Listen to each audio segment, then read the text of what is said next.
Since the 1999 Constitution came into use, concerns have been raised by individuals and groups who believe the Constitution is not a product of wide consultation and shouldn't start with we, the people of Nigeria. How then can Nigeria get a constitution it can call its own? And who are those expected to open the discussions on the renegotiation of the current 1999 Constitution, which has been considered by many groups as the main cog in the wheel of Nigeria's progress? This is the Eastern Eye. I am Alex Obodo. Welcome to the Eastern Eye on Afia TV, where we x-ray the political, social, and economic developments around us. Holes have been picked in the current 1999 Constitution, but what really is wrong with the document? Can it be remedied, and by who? My guest tonight is Tony Nnadi. He is a legal practitioner and Secretary General of the Lower Niger Congress LNC and co-convener of NINAS, Nigerian Indigenous Nationalities Alliance for Self-Determination. Thank you so much, Tony Nnadi, for joining me on the Eastern Eye tonight. For having me.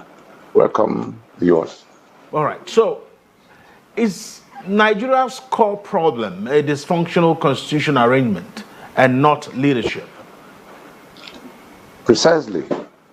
Imposed, fraudulent, and totally dysfunctional constitutional arrangements. That is 100% of the problem.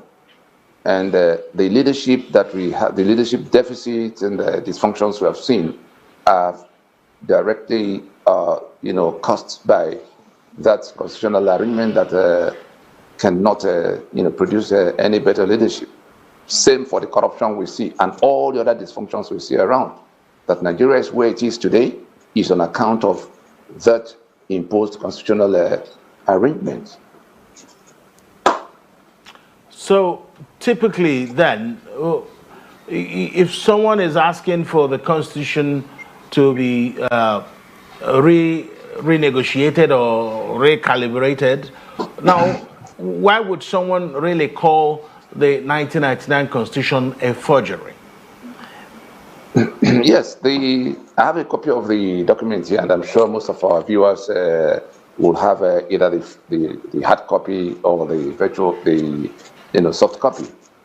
It's actually on the internet. If you click 1999 Constitution of Nigeria, something is likely to come up. And so you go to the preamble that says that we, the people of the Federal Republic of Nigeria, having solemnly resolved to live in unity as one indivisible, indissoluble country, then it goes down to say, do hereby give unto ourselves the following constitution.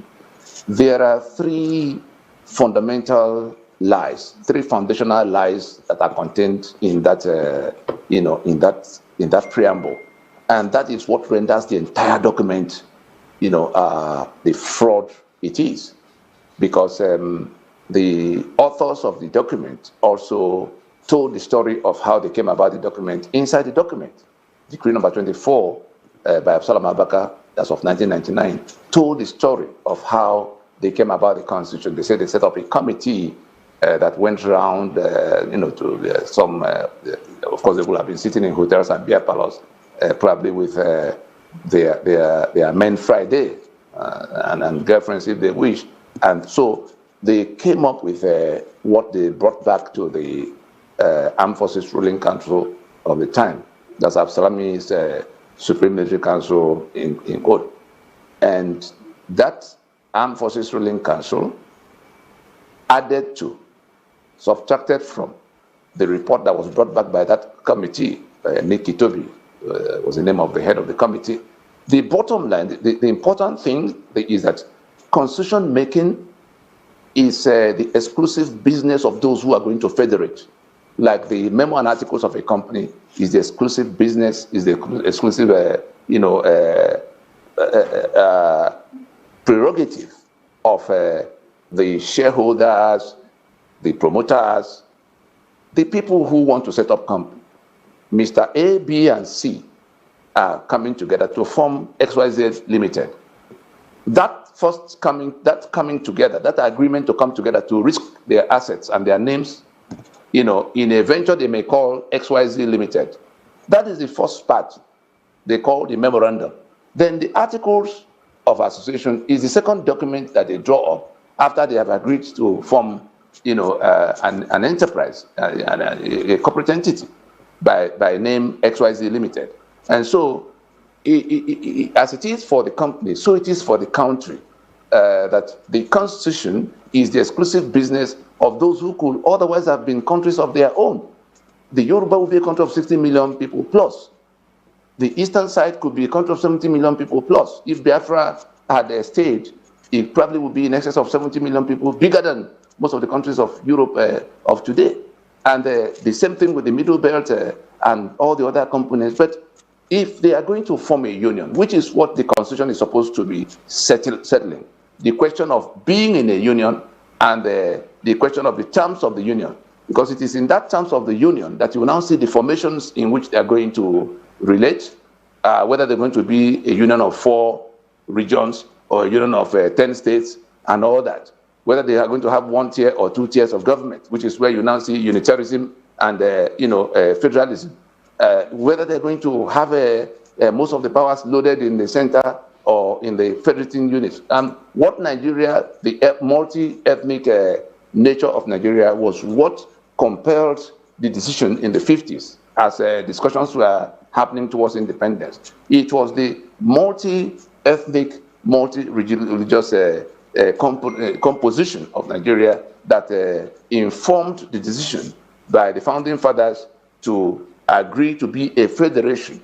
And all those things got toppled, Nigeria was stillborn because it was the independence election of 1959 that led to all the troubles for which Awolowo ended up in prison, and there was a breakdown of everything. And then the soldiers came in January of 1966. The counter coup leading to the fracturing of the 4 regions of the time that were the federating units.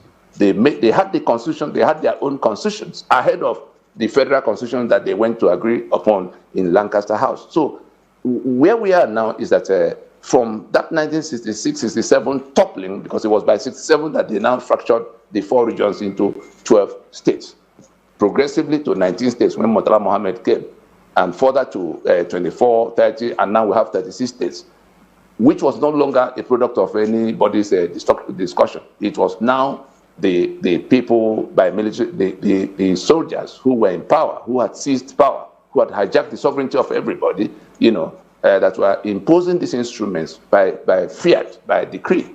And so they wobbled on to 1979 when they codified all of what they had done by decree, since after they abandoned the constitutions that federated us. Nigeria ceased to be a federation since 1966, effectively, since the counter coup of 1966. And what we still have a country in place.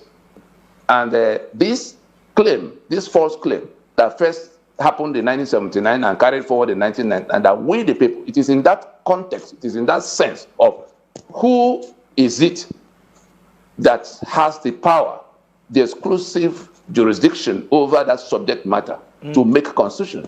All right. Right. It is in that sense that the constituent components of Nigeria are saying that their sovereignty has been hijacked, and a constitution has been imposed without reference to them that has now rendered them slaves in their homelands. All right. If I may, ask a question again, you are demanding a transition from a constitutional renegotiation. Then who should be on that table where that renegotiation should happen? Like doctors who do, you go from diagnosis to prescription and then to the treatment. The prescription must be based on correct diagnosis. The treatment must be based on correct prescription, in that order.